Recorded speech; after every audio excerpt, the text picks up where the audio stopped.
Shalom Bapak Ibu Saudara-saudari yang dikasihi dan mengasihi Tuhan.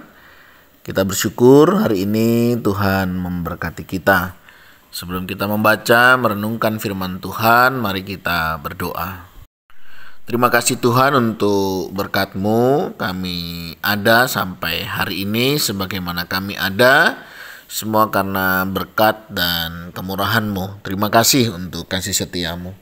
Sebentar kami akan membaca, merenungkan firman-Mu, berfirmanlah, dan biarlah kami mengerti apa yang menjadi kehendak-Mu di dalam hidup kami. Kami berdoa di dalam nama Tuhan Yesus Kristus, haleluya, amin. Ayat bacaan kita hari ini terambil dari kitab Daniel pasal yang ketiga, ayat 17 hingga yang ke-18. Jika Allah kami yang kami puja sanggup melepaskan kami, maka Ia akan melepaskan kami dari perapian yang menyala-nyala itu, dan dari dalam tangan-Mu, ya Raja. Tetapi seandainya tidak, hendaklah Tuanku mengetahui, ya Raja, bahwa kami tidak akan memuja dewa Tuanku, dan tidak akan menyembah patung emas yang Tuanku dirikan itu. Amin. Demikian firman Tuhan, mari kita merenungkannya. Bapak Ibu Saudara yang dikasihi dan mengasihi Tuhan, dalam hal apa Bapak Ibu Saudara merasa bahwa sulit sekali rasanya untuk saya beriman kepada Tuhan? Ya, mungkin kita tahu Tuhan itu baik, Tuhan itu setia, Tuhan itu senantiasa memelihara hidup kita. Kita tahu itu semua dan kita boleh merasakannya. Tapi ada nggak satu masa, satu waktu, satu peristiwa di mana kita merasa sulit sekali untuk beriman kepada Tuhan dan percaya hingga kita boleh menyerahkan segala sesuatunya kepada Tuhan? Ya, mungkin ada ya, atau mungkin tidak ada masalah. Tapi dalam beberapa kesempatan saya berjumpa dengan beberapa orang begitu ya. Ada beberapa hal yang mereka sampaikan ya. Misalnya di lingkungan pekerjaan, di mana mereka menjumpai ada orang-orang Kristen ya yang memiliki tempat kerja itu.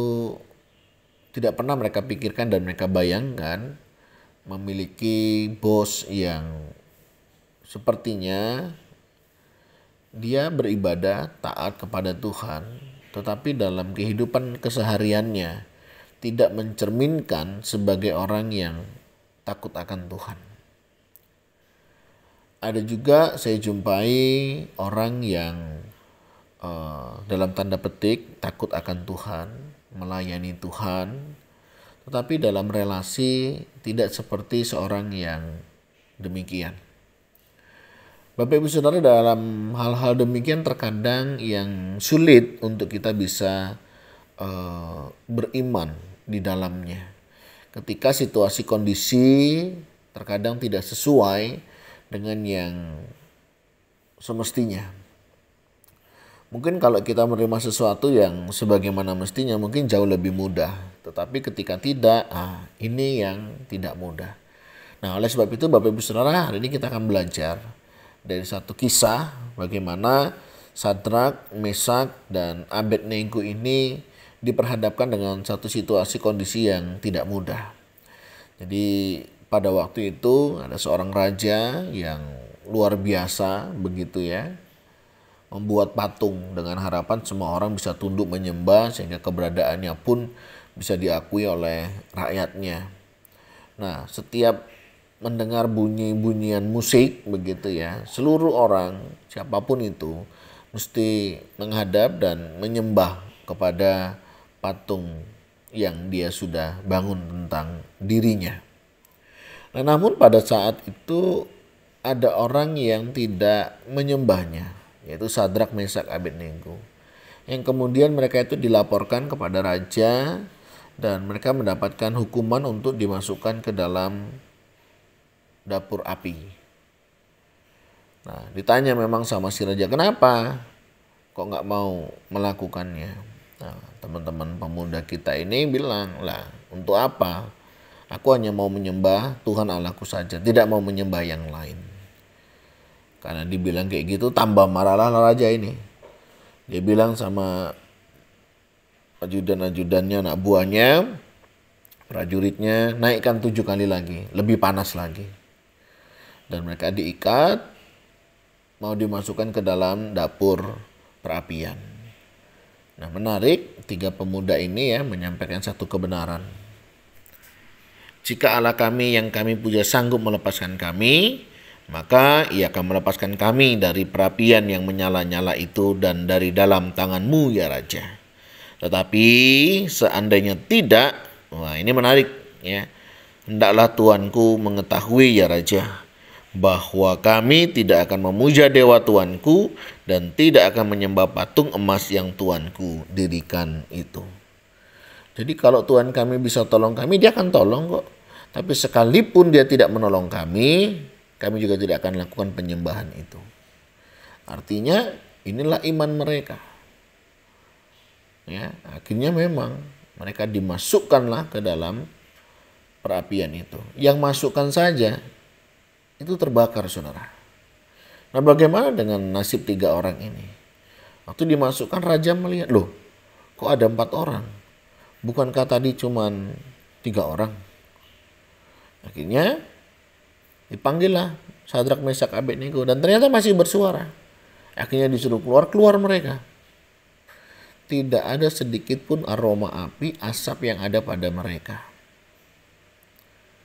Ini satu hal yang luar biasa. Kadang kita beriman ya berdasarkan ya kalau apa yang saya terima. Tapi bisa nggak kita beriman dengan demikian?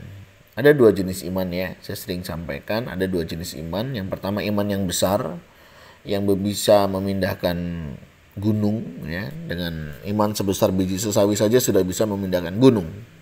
Tapi iman yang sejati adalah sekalipun gunung tidak pindah, dia tetap percaya kepada Tuhan. Dan inilah iman yang sejati. Ya. Sadrak, Mesak, Abednego, Tuhan kami bisa, dia akan tolong. Tapi kalaupun dia tidak tolong kami akan tetap bersama dengan dia. Oh, ini satu hal yang luar biasa, saudara. Bagaimana dengan kehidupan kita? Iman yang seperti apa yang hari ini ada di dalam diri kita? Ya. Menunggu pembuktiannya atau di saat tidak terbukti pun saudara tetap mau beriman kepada Tuhan. Bukan hal yang mudah. Ya. Tapi saya percaya saudara adalah orang-orang yang luar biasa. Buktinya tadi malam sebelum saudara istirahat ya, saudara berdoa ya, supaya besok bangun dengan tubuh yang sehat, tubuh yang segar, bisa aktivitas kembali. Emang kita tahu kalau hari ini Tuhan masih kasih kita kehidupan. Tidak ada yang tahu bukan? Tapi dengan yakin saudara, ya, kita semua tadi malam sebelum istirahat kita berdoa dengan yakin bahwa besok kita akan bangun pagi. Ya ini iman saudara. Saudara nggak tahu apa yang terjadi di malam yang penuh misteri tadi malam. Tapi saudara yakin dan percaya bahwa saudara pagi akan bangun dengan tubuh yang sehat dan segar. Saudara, mari kita terus beriman. Ya, milikilah iman yang sejati. Dalam perjalanan hidup ini kita nggak tahu, ada begitu banyak tantangan yang bisa kita hadapi. Dan kita tidak tahu apa yang akan terjadi. Tapi percayalah, Tuhan beserta dengan kita. Siapakah lawan kita? Tidak ada. Wah, itu lagu ya. Tapi itulah kebenaran firman Tuhan. Mari Bapak Ibu Saudara, saya mau mengajak kita. Mungkin ada banyak hal yang kita yakini, kita imani, kita percayai, kadang tidak masuk akal sekalipun. Tapi jika itu berasal daripada Tuhan, percayalah, Tuhan pasti akan menyatakan kehendak dan rencananya. Akhirnya setelah Sadrak, Mesak, Abednego keluar, ditanyai oleh raja, dan ternyata mereka tidak terjadi apa-apa, raja ini bilang, jangan pernah ada ya yang menghina atau melakukan hal-hal yang tidak baik kepada mereka. Dan akhirnya mereka pun disuruhlah ya, terpujilah Allahnya Sadrak, Mesak dan Abednego. Ia telah mengutus malaikatnya dan melepaskan hamba-hambanya yang telah menaruh percaya kepadanya dan melanggar titah raja dan yang menyerahkan tubuh mereka karena mereka tidak mau memuja dan menyembah Allah manapun kecuali Allah mereka. Sebab itu aku mengeluarkan perintah bahwa setiap orang dari bangsa, suku bangsa atau bahasa manapun ia yang mengucapkan penghinaan terhadap Allahnya Sadrak, Mesak, Abednego akan dipenggal-penggal dan rumahnya akan dirobohkan menjadi timbunan puing. Karena tidak ada Allah lain yang dapat melepaskan secara demikian itu. Lalu raja memberikan kedudukan tinggi kepada Sadrak, Mesak, dan Abednego di wilayah Babel. Wow, ini satu hal yang luar biasa. Ketika Tuhan yang mempromosikan hidup kita, gak ada seorang pun yang dapat menghalanginya. Orang-orang yang melaporkannya berharap Sadrak, Mesak, Abednego mendapat hukuman. Tapi justru ini proses promosi yang Tuhan kerjakan.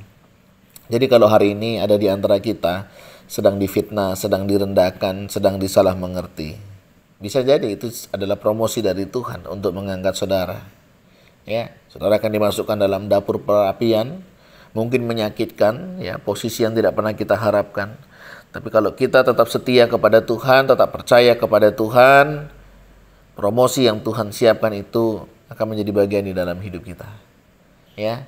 Jadi saudara, kalau ada sesuatu yang saat ini sedang engkau alami, mungkin itu penderitaan, penganiayaan, sesuatu yang tidak baik, dan itu datang dari Tuhan, dan itu adalah promosi yang sedang Tuhan siapkan, bersukacitalah. Ya. Sadrak, Mesak, Abednego, akhirnya mereka diangkat dan diberikan kedudukan yang tinggi. Nah, itu cara Tuhan memelihara. Jadi kalau hari ini Tuhan sedang memproses kita, bisa jadi itu adalah promosi yang sedang Tuhan kerjakan. Semangat, tetap sukacita menjalani hari-hari dan tetap beriman, berserah, percaya apa yang Tuhan kerjakan pasti yang terbaik. Tuhan, terima kasih, kami mengucap syukur untuk kasih setiamu di dalam hidup kami. Hari ini kami ada sebagaimana kami ada karena berkat kemurahan-Mu. Kami mau serahkan hidup kami sepanjang hari ini ke dalam tangan-Mu. Tolong sertai, berkati apa yang kami kerjakan, kiranya semuanya mendatangkan kemuliaan bagi nama Tuhan. Terima kasih Tuhan, ini doa seru kami. Kami berdoa dan mohon berkat-Mu atas kami semua, apapun yang kami alami hari ini. Tuhan menolong, memampukan kami bisa melewatinya. Di dalam nama Tuhan Yesus Kristus, haleluya, amin. Bapak Ibu Saudara, demikianlah renungan kita hari ini. Kiranya Tuhan Yesus memberkati kita sekalian. Salam.